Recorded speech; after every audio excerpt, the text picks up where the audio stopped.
দেহ হলো মনের আবাস, মনকে নিয়ে বাস, মনকে নিয়ে আবাস আমরা করি বাস। ইন্দ্র নিয়ে বাস আমরা যখন ভাবনা ভাবি, আবাস রূপে সৃষ্টি করি। চরিত্র একটি মনের আবাস, ফেসে থাকে মন।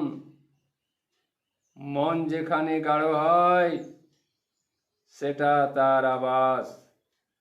থাকতে হয় মনকে সেথা, হয়ে নিজ বাস। মানুষের যত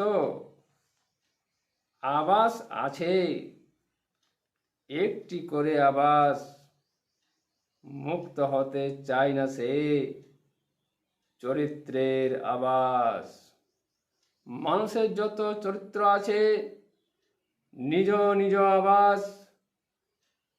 মনে আমরা পোষণ করে রেখেছি কত মনের মতো আবাস।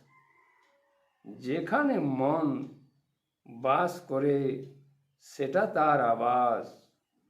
মুক্ত হতে পারে না কেউ নিজের আবাস থেকে।